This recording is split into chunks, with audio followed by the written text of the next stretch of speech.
Assalamualaikum warahmatullahi wabarakatuh. Saya dari Universitas Islam Negeri Maulana Malik Ibrahim Malang, Fakultas Ilmu Tarbiyah dan Keguruan, Prodi Pendidikan Agama Islam. Perkenalkan, nama saya Tifana Marta Nur Puspitasari, NIM 24010111028. Dosen pengampu Bapak Muhammad Tulus, nama mata kuliah Kewarganegaraan. Oke, saya akan menjelaskan makalah saya yang berjudul tentang wawasan Nusantara. Di sini makalah saya ada latar belakang tentang wawasan Nusantara. Di era modern ini terjadi perkembangan pesat di berbagai bidang, terutama teknologi. Kemajuan teknologi ini ada informasi dan komunikasi membawa perubahan signifikan dalam berbagai aspek kehidupan. Hal ini menuntut bangsa Indonesia untuk memiliki cara pandang yang mampu menjaga persatuan dan kesatuan bangsa di tengah perubahan global. Wawasan Nusantara ini menjadi penting sebagai panduan dalam menyikapi perkembangan tersebut. Cara pandang bangsa Indonesia terdapat diri dan lingkungan ini mengacu pada 5 landasan utama. Yang pertama ini adalah landasan Indil, yang kedua landasan konstitusional, yang ketiga landasan visional, yang keempat landasan konseptual, yang kelima ini landasan operasional. Wawasan Nusantara ini bertujuan agar bangsa Indonesia tetap kokoh dalam menjaga ketuhanan wilayah, ideologi dan jati diri bangsa dalam menghadapi tantangan zaman. Di sini ada rumusan masalah. Yang pertama, latar belakang wawasan Nusantara. Yang kedua, landasan unsur arah pandang, kedudukan, fungsi, dan tujuan wawasan Nusantara. Yang ketiga, implementasi wawasan Nusantara. Yang pertama, latar belakang wawasan Nusantara. Di modern ini, perkembangan dalam berbagai bidang, khususnya teknologi, terjadi dengan sangat pesat dan membawa dampak besar kehidupan masyarakat. Kemajuan teknologi informasi dan telekomunikasi telah mempermudah akses terhadap informasi serta mempercepat arus komunikasi, baik dalam skala lokal, nasional, maupun internasional. Kondisi ini memberikan berbagai kemudahan, namun di sisi lain juga membawa tantangan sendiri, terutama dalam menjaga keutuhan dan persatuan bangsa.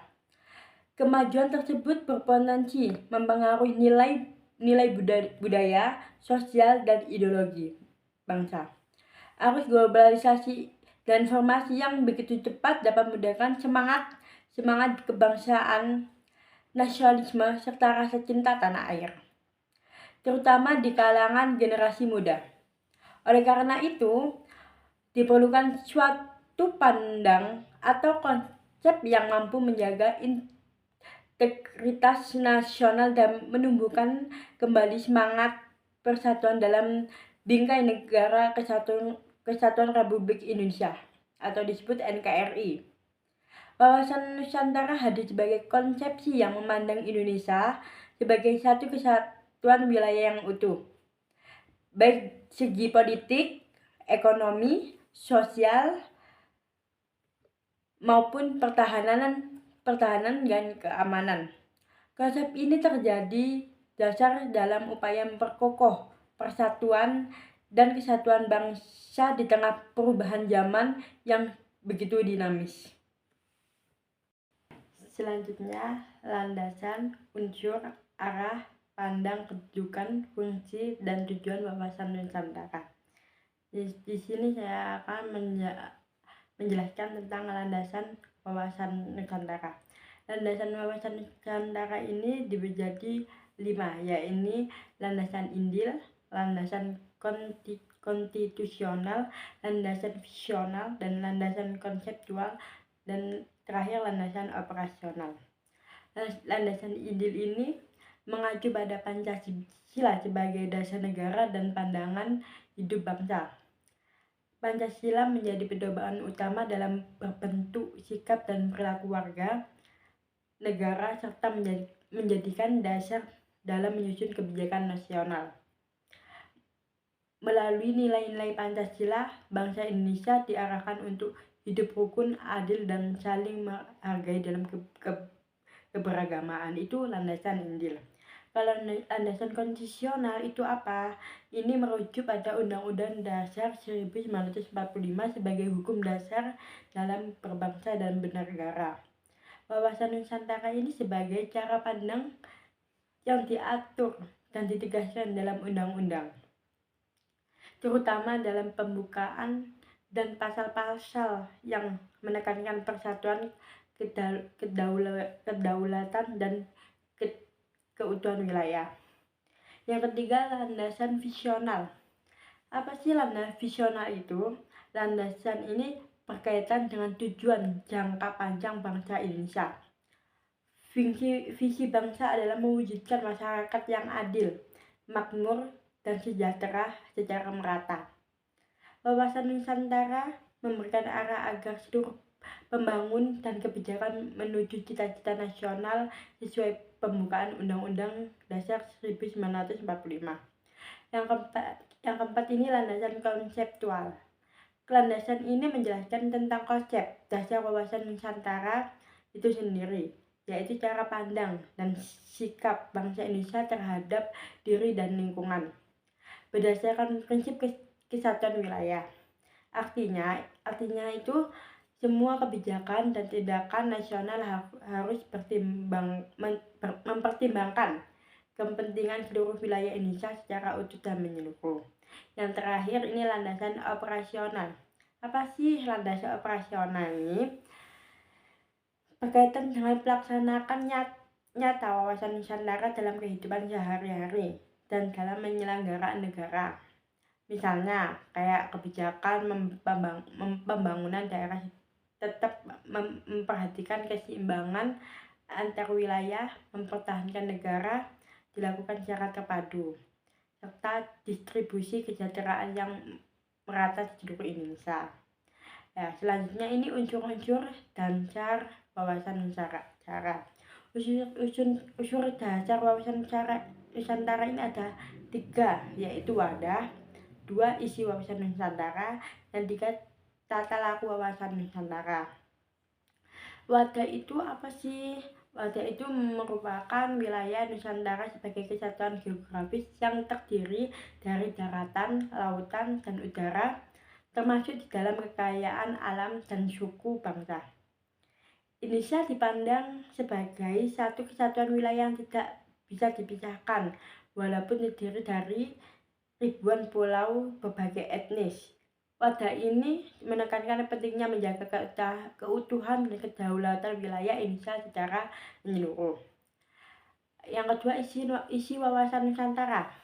Isi wawasan Nusantara ini adalah tujuan nasional yang tercantum dalam pembukaan Undang-Undang Dasar 1945, yaitu melindungi segenap bangsa Indonesia dan seluruh tumpah darah Indonesia, yang memajukan kesejahteraan umum, menciptakan kehidupan bangsa, ikut melaksanakan ketertiban dunia yang berdasarkan kemerdekaan, perdamaian abadi, dan keadilan sosial. Isi ini tuh menjadi arah dan sasaran dan seluruh pemikiran dan tindakan dalam kehidupan berbangsa dan bernegara. Yang ketiga itu tata laku wawasan Nusantara. Tata laku wawasan Nusantara itu apa sih?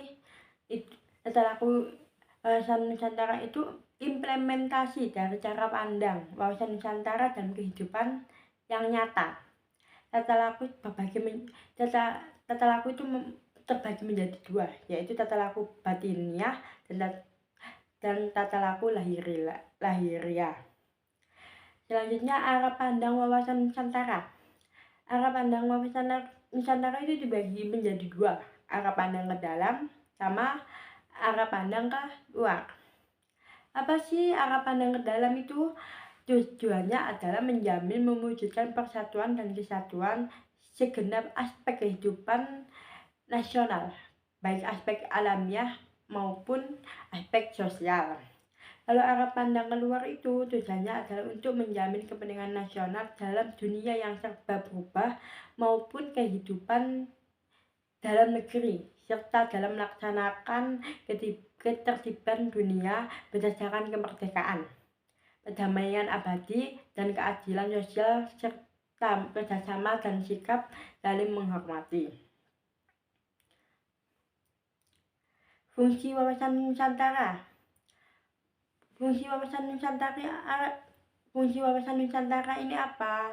Fungsinya itu sebagai pedoman, motivasi, dorongan, serta rambu-rambu dalam menentukan segala kebijaksanaan, keputusan, tindakan, dan perbuatan bagi penyelenggara negara di tingkat pusat dan daerah maupun bagi seluruh rakyat Indonesia dalam kehidupan masyarakat, berbangsa, dan bernegara.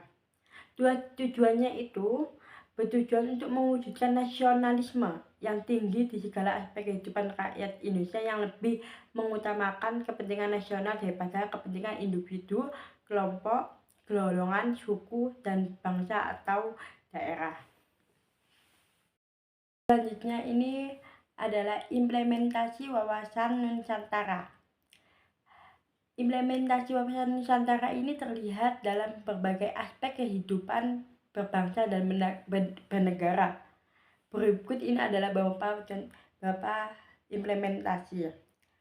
Kayak sepertinya dalam kehidupan bangsa dan bernegara, dan dalam bidang politik, dalam bidang ekonomi, dalam bidang sosial, budaya, dan bidang pertahanan dan keamanan. Oke, yang terakhir adalah kesimpulan dari makalah wawasan Nusantara. Kesimpulannya ini adalah wawasan Nusantara adalah cara pandang bangsa Indonesia terhadap diri dan wilayah sebagai satu kesatuan. Tujuannya adalah menjaga persatuan dan keutuhan NKRI dan menerapkan wawasan ini dalam kehidupan sehari-hari. Kita bisa ikut menjaga Indonesia tetap damai, kuat, dan bersatu meskipun berbeda-beda. Oke, sekian dari saya. Assalamualaikum warahmatullahi wabarakatuh.